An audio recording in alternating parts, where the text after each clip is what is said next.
रमेश एक गरीब किसान था। वह अपनी पत्नी सुमन के साथ एक पुराने से मकान में रहता था। एक दिन रमेश खेत से घर वापस आया। आप आ गए? मैं अभी आपके लिए खाना बनाती हूँ। हाँ, जल्दी से खाना बना दे, बहुत भूख लगी है। सुनो जी, कुछ दिनों में सावन मास शुरू हो जाएगा और हमारी छत पिछली बरसात में बहुत टपकती थी, इसीलिए इस साल सावन आने से पहले इसकी मरम्मत करवा लेते हैं। हाँ, सोच तो मैं भी रहा था। ठीक है, मैं कल जमींदार से बात करता हूँ। अगले दिन रमेश जमींदार के पास जाता है। सेठ जी, मुझे कुछ रुपए उधार दे दीजिए, फसल कटते ही चुका दूंगा। वाह, पिछला कर्ज तो तुझसे चुकाया नहीं जा रहा, नया चाहिए। पिछले साल सूखा पड़ गया तो तूने कर्ज नहीं चुकाया, अब तुझे एक पैसा भी नहीं दूंगा, समझा? रमेश निराश होकर घर वापस आ जाता है। कुछ दिनों बाद सावन शुरू हो जाता है। सावन के पहले सोमवार के दिन रमेश और सुमन भगवान शिव के मंदिर जाने के लिए तैयार हो रहे थे कि तभी बहुत तेज बारिश शुरू हो जाती है। हे भगवान, बारिश शुरू हो गई, अब हम मंदिर कैसे जाएंगे? थोड़ा इंतजार कर लेते हैं, शायद कुछ देर में बंद हो जाए। काफी समय बीत जाने के बाद भी बारिश बंद नहीं होती। उनके घर की छत टपकने लगती है। लगता है आज भगवान भोलेनाथ हमारी परीक्षा ले रहे हैं। तू ऐसा कर, घर में ही मिट्टी का शिवलिंग बना ले, उसी पर बेलपत्र और दूध चढ़ाकर पूजा कर लेते हैं। लेकिन वे तो बह जाएगा। वे दोनों सोच विचार कर रहे थे कि तभी उनके दरवाजे पर किसी ने दस्तक दी। रमेश ने दरवाजा खोला तो बाहर एक साधु और साध्वी खड़े थे। रमेश ने उन्हें प्रणाम किया। बालक, हम दूसरे गांव से आए हैं। यदि तुम्हें कोई परेशानी ना हो तो बारिश बंद होने तक तुम्हारे घर में रुक सकते हैं। बाबा, आपका स्वागत है। आपके आने से मेरा घर पवित्र हो गया। दोनों अंदर आकर बैठ जाते हैं। सुमन पूजा करने के लिए शिवलिंग बना रही थी। बेटी, तुम शिवलिंग क्यों बना रही हो? बाबा, आज हम दोनों का उपवास है। हम बारिश के कारण पूजा करने मंदिर नहीं जा पाए, इसलिए घर में शिवलिंग बनाकर पूजा करना चाहते हैं। लेकिन बेटा, तुम्हारे तो पूरे घर में पानी टपक रहा है, फिर पूजा में ध्यान कैसे लगा सकोगे? यहाँ तो बैठने की भी जगह नहीं है। माताजी, भगवान शिव हमारी परीक्षा ले रहे हैं, लेकिन हम आज उनकी पूजा अवश्य पूरी करेंगे। सुमन और रमेश पूजा करने बैठ जाते हैं। पूजा करते समय जैसे ही रमेश शिवलिंग पर फल चढ़ाने के लिए हाथ आगे बढ़ाता है, हमें बहुत आज ही अपने YouTube चैनल मोनेटाइज करवाएं, 1000 से ज्यादा सब्सक्राइबर और 4000 से ज्यादा वॉच टाइम बढ़ाएं, हजारों संतुष्ट ग्राहक। डिजिटल चैनल कंपनी सभी प्रकार की डिजिटल मार्केटिंग की जाती है। आज ही संपर्क करें गारंटी के साथ। भूख लगी है, पहले हमें भोजन दो। घर में कुछ नहीं था, इसलिए रमेश वे फल साधु बाबा को दे देता है। तभी सुमन शिवलिंग पर दूध चढ़ाने लगती है। मुझे भी बहुत भूख लगी है। माताजी, अब तो हमारे घर में कुछ भी खाने के लिए नहीं है। ये भी आज खेत पर नहीं जा पाए। आज मजदूरी मिलती तभी कुछ भोजन बन पाता। कोई बात नहीं, यह दूध हमें दे दो। सुमन में दूध उन्हें दे देती है। अब हम रात्रि में तुम्हारे घर विश्राम करेंगे, लेकिन यहाँ तो सोने की भी जगह नहीं है। आप चिंता न करें, आप आराम करें, हम यहीं दरवाजे के पास बैठकर रात गुजार लेंगे। रात को रमेश और सुमन बातें करते हैं। आज तो भगवान भोलेनाथ की पूजा भी नहीं कर सके, उपवास कैसे पूरा होगा? कोई बात नहीं, हम कल उपवास पूरा करेंगे। सुबह आप कुछ फल ले आइएगा। बातें करते करते दोनों सो जाते हैं। सुबह जब उनकी आँख खुलती है तो वहाँ साधु और साध्वी नहीं थे और वह मिट्टी का शिवलिंग सोने का बन चुका था। उनका पूरा घर बहुत सुंदर बन गया था। एक कोने में अन्न धन के ढेर लगे थे। रमेश और सुमन शिवलिंग के सामने बैठकर रोने लगे। भगवान भोलेनाथ और माँ पार्वती स्वयं हमारे घर आए और हम उन्हें पहचान न सके। भगवान हमें स्वयं दर्शन देने आए थे, इतनी बारिश में इतना कष्ट उठाकर। दोनों शिवलिंग के आगे नतमस्तक हो जाते हैं। एक गांव में भीमा नाम का एक गोलगप्पे बेचने वाला सड़क पर एक ठेली लगाकर गोलगप्पे बेचता था। वह काफी चटपटे गोलगप्पे बनाता था, इसीलिए उसकी ठेली पर भीड़ लगी रहती थी। भीमा भगवान शंकर की पूजा किया करता था। भीमा के सामने कालू भी गोलगप्पे बेचता था, लेकिन वह बहुत लालची था। कम से कम खर्चे में गोलगप्पे बनाता था, जिसके कारण उसके गोलगप्पे बिक नहीं पाते थे।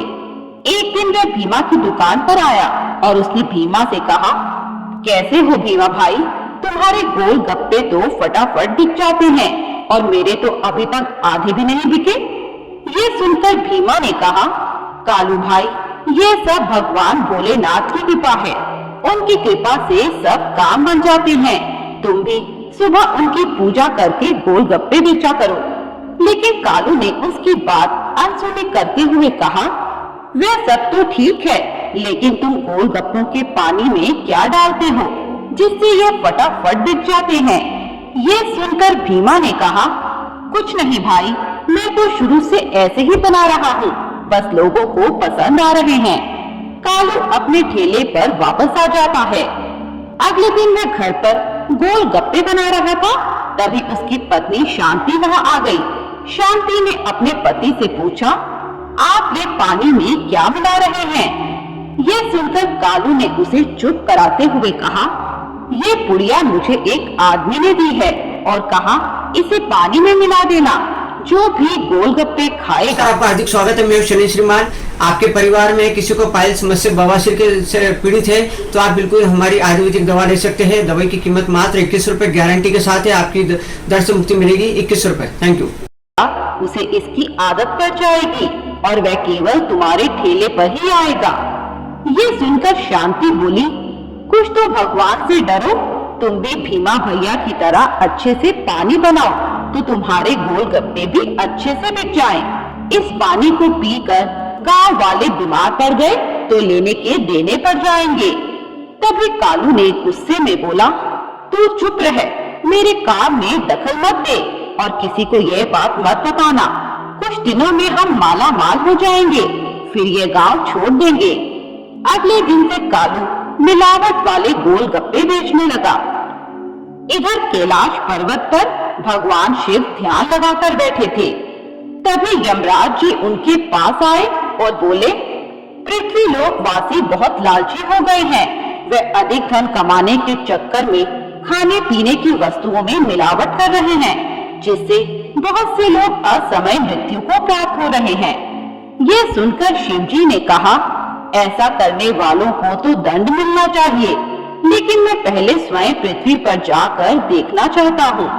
भगवान शिव और गणेश जी वेश बदलकर पृथ्वी लोक पर पहुँच गए। कुछ समय बाद दोनों उसी जगह पहुँच गए जहाँ भीमा और कालू गोलगप्पे बेचते थे। गोलगप्पों को देखकर गणेश जी ने कहा, पिताजी, लगता है पृथ्वी लोक पर नए तरह के लड्डू बने हैं। मेरे भक्तों ने कभी इनका भोग नहीं लगाया, मुझे यही खाने हैं। तब शिवजी ने कहा, हाँ, तुम ठीक कहते हो, चलो देखते हैं। शिवजी ने देखा कि कालू की ठेली पर कुछ लोग गोलगप्पे खा रहे थे और भीमा खाली खड़ा था। ये देखकर शिवजी गणेश जी के साथ भीमा के पास पहुंच गए। तब शिवजी ने कहा, ये क्या है? हमें खाने हैं, लेकिन तुम खाली खड़े हो और सामने इसी सामान के लिए काफी लोग खड़े हैं। तब भीमा ने कहा, क्या आपने कभी गोलगप्पे नहीं खाए? शिवजी ने कहा, नहीं, हमने ये कभी नहीं खाए। तब भीमा बोला, ये गोलगप्पे हैं, मैं अभी आपको खिलाता हूँ। और जो सामने भीड़ आप देख रही हैं, वह कभी मेरे ठेले पर होती थी, लेकिन इस कालू ने गोलगप्पों में न जाने क्या मिलाया। सभी लोग वहीं जाते हैं, यहाँ कोई नहीं आता। ये कहकर भीमा ने शिवजी और गणेश जी को गोलगप्पे खिला दिए। दोनों खाकर बहुत तारीफ करने लगे। गणेश जी बोले, पिताजी, ये बहुत स्वादिष्ट हैं। गोलगप्पे खाकर दोनों कालू की ठेली की ओर चल दिए। तब भीमा ने कहा, अरे भाई, पैसे तो देते जाओ।